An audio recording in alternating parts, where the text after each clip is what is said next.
I tweeted out the other day after Alabama manhandled and dominated Cincinnati, the Bearcats, Right. that Cincinnati simply did not belong in the college football playoff. And I stand by that 100%. Their schedule, their resume, their quality wins, nothing said that Cincinnati was one of the 4 best teams in the country this year. Nothing. Not a single indicator that Cincinnati put on film or on paper said that Cincinnati belonged amongst the elites of college football. And I think their performance, where they were completely outclassed by Alabama, they could not compete physically. Athletically, they couldn't compete. They don't have the talent. And they simply should not have been in that game with Alabama. And if there's one thing we learned out of the Rose Bowl, it's that Ohio State and Utah are both elite, very good teams. Mm-hmm. And they were more deserving. And all of these teams at the top of the table that are not named Cincinnati are more deserving. I look at a team like Baylor. Baylor has a better resume and should have been in other than Cincinnati. The list is long of teams that I could make an argument for that belonged in the college football playoff other than Cincinnati, Jake. But of course, then once you say that, we get the G5 gremlins and the defenders of the little guy saying, oh my God, you have to have a seat at the table for the little guy. Well, actually, you don't. Yeah. What you need is a seat at the table for the 4 best teams in the country. Mm-hmm. And hopefully at some point that expands to 8, 10, or 12. But right now, today, you needed a seat at the table for the 4 best teams, Jake, and I don't think we got that. Yeah, and I think we have to get to a place where, this isn't the conversation year after year. I mean, we can remember several years ago, and it's happening with Notre Dame this year again because they got, stomped on. But, it seems like every single year we get through this portion of the college football playoff, and we all want to talk about how, some team didn't belong, and we always knew they weren't going to win that game, and it wasn't the best matchup. And that's what I think has to get fixed, expansion or not. You have to find a way to put together a matchup that's actually going to challenge a team like Alabama. And it's fine if Alabama wins every year, but it's the way that it goes down. I don't think anybody wants to watch Alabama just beat up on a team that doesn't deserve to be on the same field as Alabama. Nobody wants that matchup. And so, yeah, I have to agree.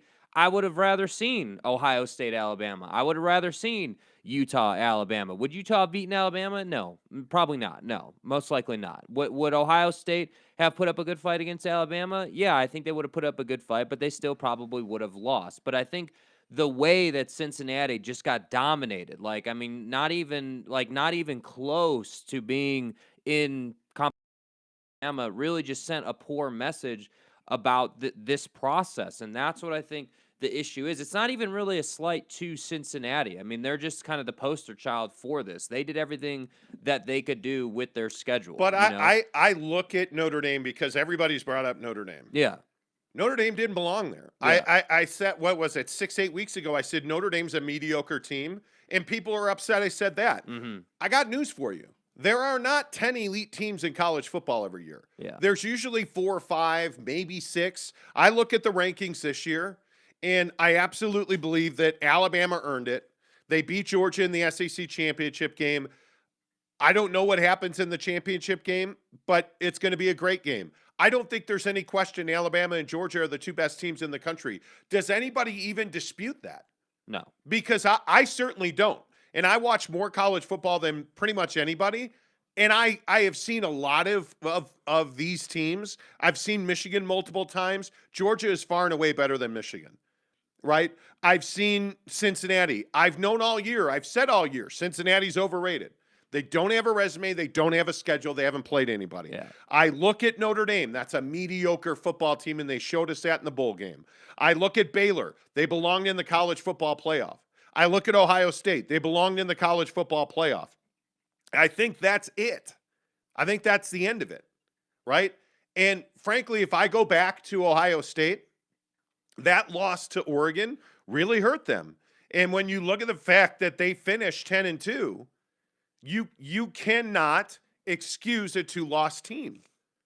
But again, I don't think you're putting in an undefeated Cincinnati team who plays nobody, and their best win is a, mediocre Notre Dame team. Yeah.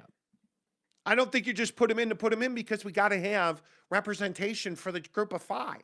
No, we don't. Yeah. No, we don't. Well, and it's a tough thing too because there's not really a parameter around, and this is what we always come back to. I feel like whether you're on Cincinnati's side or you're on the SEC side or whatever, it doesn't really matter what side of the conversation you're on here. What matters is we have to find a way in college football to get some clarity on what it takes to be one of those 4 teams, and really what it takes to be one of those final 2 teams, because it always seems that we have the top the top 2 teams that are solidified, Georgia and Alabama. Everybody unanimously agrees those 2 teams have to But be see, in. I think the hard part about that is I think it's very good for college football that there is all of this debate, that we are sitting here on a Monday morning talking about what happened on Saturday. Yeah. I think it's very good for college football that all year long this has been the conversation. I think the college football playoff works. I do. Personally, I thought the bowl season was fabulous. The Rose Bowl is one of the best bowl games I've ever watched. Yeah. And you know what? It didn't end the way that most of us wanted it to end in these parts of the country, but I'm telling you right now, that's one of the most entertaining bowl games I've ever seen. Yeah. And I think college football is one of the few college sports that's actually healthy and flourishing. Yeah, I mean, it's obviously doing well. I mean, anything football related is going to do well. I mean, it just is that simple. Our country loves football, and Yes. I think that overall, like, the product is good. And yeah, was that one of the best? Frankly, I think that's probably the best Rose Bowl we've had since Texas and USC. Probably. Yeah. I mean, that was a hell of a game, and I think without diving down that rabbit hole, I'll just say that I think if Cam Rising doesn't go out of that game, I think Utah's got a real good shot to win that But game. his loss, and not to get into the wins and losses for Utah there, but Cam Rising not being there at the end of it didn't really impact how they played. Yeah. They got a touchdown pass. It was just, I mean, it just felt like there was less confidence. That's all. I mean, I think that offense was cooking. I thought that they were really playing a really solid game. Well, and, I think it took some air out of the defense more than it did the offense. well, the defense I just think both defenses didn't show up. That's why you had a 48-45 game. I mean, you weren't playing. Nobody had the ability to stop anybody. I don't know. C.J. Stroud is. I think Kyle Whittingham said it after the game. C.J. Stroud is one of the best quarterbacks in the country. I mean, that might be true, but that doesn't excuse the fact that your DBs are getting beat outside. That doesn't excuse the fact that. Well, I mean, obviously for Utah, I mean, when you have Bernard playing corner, that's not ideal. Yeah, but I'm more talking about Phillips. Bernard is what it is. Phillips got beat a couple of times, and look, look. Ohio State has elite wide receiver talent. There's nobody disputes that. Smith and Jigba had a great game. 347 and 3 scores. I mean he had a hell of a game. Give the guy credit. But at the same time, that's why I say the Cam Rising thing. That's why I think that's what ultimately changed their fate. I know that they got the touchdown after he went out, but my point is that when your quarterback goes out, the guy who's led your team through all this adversity through the year that we've talked about, I just felt like that was that gut punch that really kind of changed the tide of the game. Because early in the game, Utah comes out and basically punches Ohio State in the face. I mean, Ohio State was definitely on the back foot in the first half. I felt like Ohio State was surprised that Utah was bringing this much heat. And so, going into the second half, I was like, all right, Ohio State's going to come back and even this thing out. So it's really going to come down to the fourth quarter. And then, of course, Cam goes out. And it was just unfortunate. I don't know. I thought Bryson Barnes did a great job. I mean, the touchdown pass was great.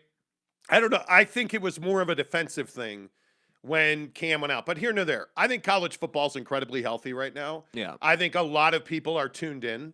Yeah. I think a lot of people are plugged in. And I think a lot of people care about college football. And I think that's why you're not going to see, excuse me, you are not going to see a lot of changes to the college football playoff. Yeah. Because it works. So why would you?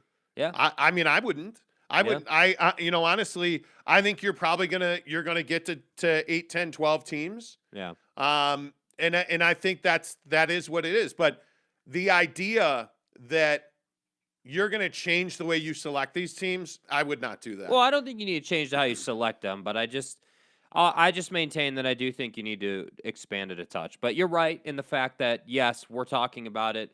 So just by that, it does work. I mean, it is a huge conversation in sports. the Cincinnati dynamic is the front story right now, and I think that's what kind of just tells you, hey, the college football playoff does currently work in its format, but I think it's college football fans and as the whole, if we just kind of look at the 1,000-foot big picture view, I think college football in and of itself deserves to have at least 6 teams. I don't know about 8 and 12, but I think a 16 playoff would be really cool to see just to get that extra round. I think that'd be nice. Yeah, I'd like to see. I mean, if you're going to do, I mean, open it up, make it the top 10, like, because if you have 10 teams, Yeah. Cincinnati, the argument with Cincinnati's fine. You're going to have a G5 team in there every single year.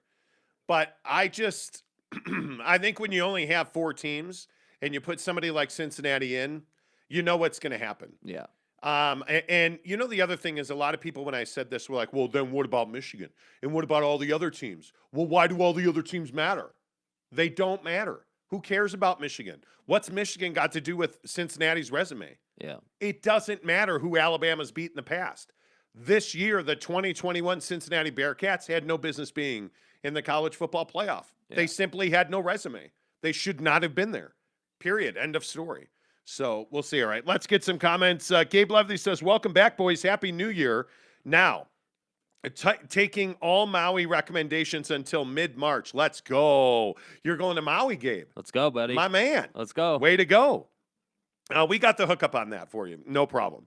Alex T says, just what KSL said about BYU. Enough said. Okay, I don't know what KSL said. Okay. Tanner Plummer says, morning, guys. Glad you're back. Tanner, what's up? Chris Karn says, let's go. What's up? Jeremy Bolton says, well. Good morning, gents. Average to see you guys. Yeah, average to see you too, sir. What's up? Snuka says, morning, party people. Hey, all the fellas are back, including Greg Hawkins. What's up, Greg? My guy. What's up, fellas? What's up, buddy? Bolton says, kind of hard to beat Alabama when Saban signed a 20-year deal with Satan.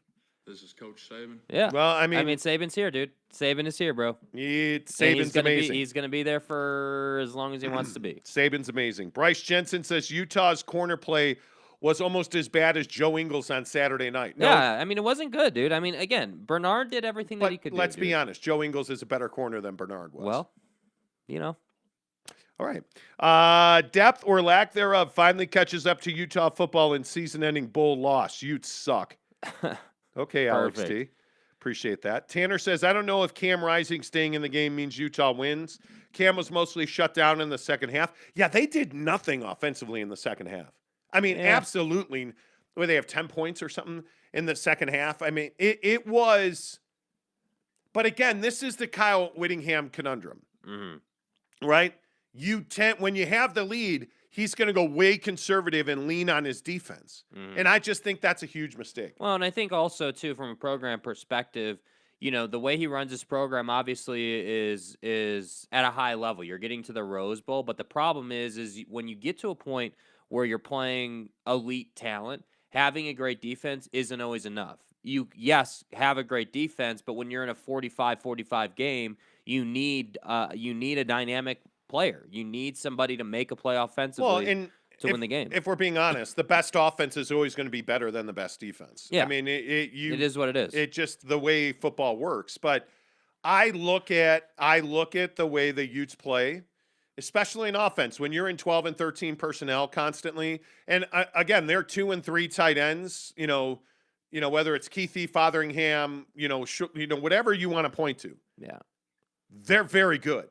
They're very, very good. But you're not going to score a ton of points in 12 and 13 personnel. Yeah. You're not. And the narrative that we had all year on this team was, hey, you don't have a spectacular player outside, and you struggled to find an identity running the football through the non-conference schedule. And what did you have in the Rose Bowl? You didn't have an explosive playmaker outside, and you struggled to run the football. Yeah. And I think, I don't even know what you say about Britton Covey's performance. I mean, that kick return was unbelievable. Legend. Without that kick return, I don't even know what this game would have been. I just think it's pretty remarkable, the story of the 2021 Utah Utes. I mean, dealing with the death of multiple players, COVID, it's incredible. Yeah. It's incredible. Yep. Here nor there. I think college football is very healthy. Ron LeGrand says, I remember you guys from Arizona. You made my drive to work easy. LOL. Ron, welcome back to the show. We appreciate you listening.